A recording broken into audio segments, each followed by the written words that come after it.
So welcome back to another episode of Reboot. And yeah, this is a record for me, 2 videos in 2 days, but I felt compelled to make this video because I, like many of us, woke up this morning to the incredibly sad news that Thailand had unilaterally decided to cancel the peace agreement between Thailand and Cambodia.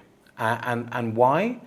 Because a landmine exploded on the Thai side of the border, apparently, which injured 4 soldiers and resulted in 1 Thai soldier losing a limb.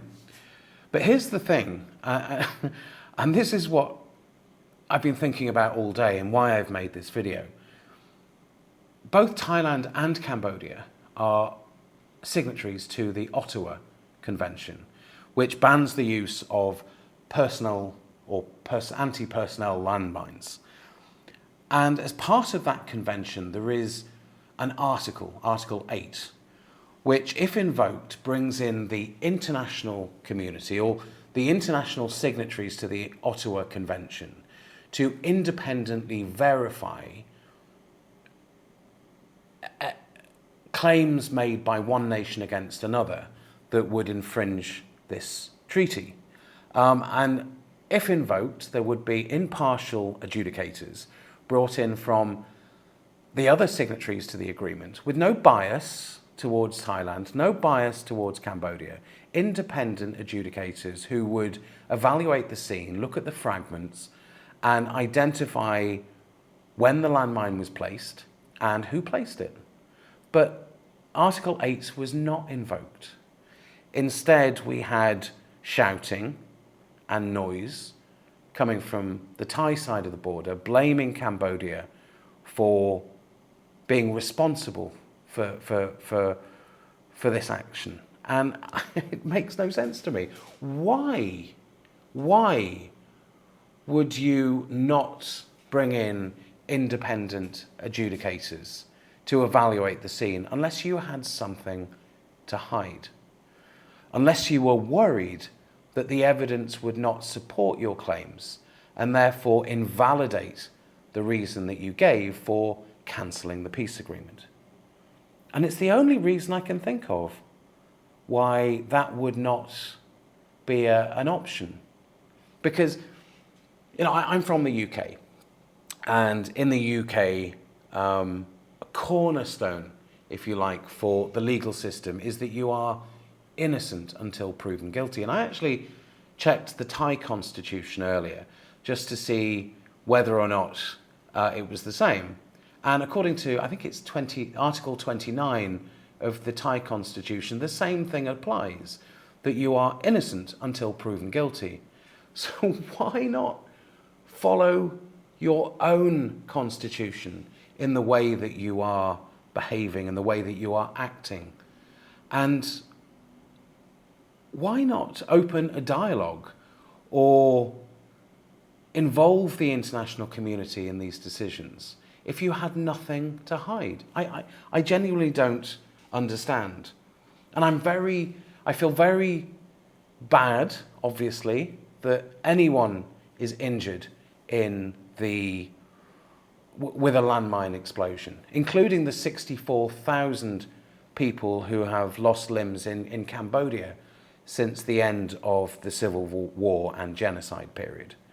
But why not involve the international community? Why not get that verification which would justify your claims? I genuinely don't understand it.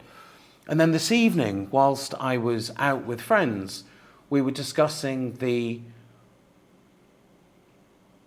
civilians that were shot at on the Cambodian side of the border. Again, going back to the video I made yesterday on the legal border that exists between Thailand and Cambodia. So these civilians were shot at by Thai armed forces. Now, you know, I made a video as well about critical thinking and independent thinking, so I'm not able to say who fired first. But what I am able to say is, in what world is it acceptable to open fire on civilians? And it doesn't matter if they're Thai civilians or Cambodian civilians. They shouldn't be shot at by the military. It just does not make any sense.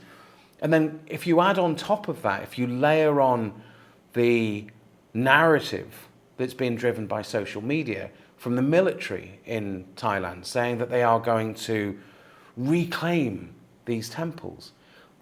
You can only reclaim something if it belonged to you before. And go back and watch the other video that I made that talked about the legal boundary and the historical context where it comes to these temples.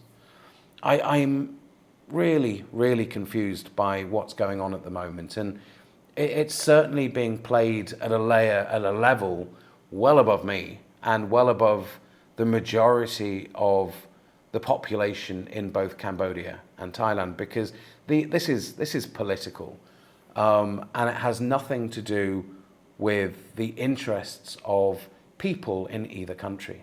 And it worries me because whilst you have one country, Cambodia, who, from what I've seen, has done everything to honour the terms of the Kuala Lumpur Accord. So Cambodia has, and Thailand has, actively removed heavy weapons from the border. Cambodia has always been involved, as far as I've seen in the 6 years that I've been here, in going after cybercrime operations inside the country, but they've ramped up that effort, they've involved the international community more. So again, check in that box. And agreed to conversations around a proper evaluation of the border. So what more could Cambodia do to actually support that? And on the Thai side, again, they've supported the agreement by removing heavy weapons. They haven't released the hostages, even though that was agreed in principle as a gesture of good faith immediately after the signing of the agreement, that the hostages still are sitting in custody in Thailand. And again, I have all sorts of thoughts and questions about that, which I'll maybe cover on another video. But here's the question that I'd like to ask you on this video. What is the way forward? How is there any opportunity for peace when one side is following its own agenda? I don't see an opportunity unless the international community, the other member states of the United Nations, which both Thailand and Cambodia are a part of, wake up and see what's going on and look at how they can facilitate and support peace.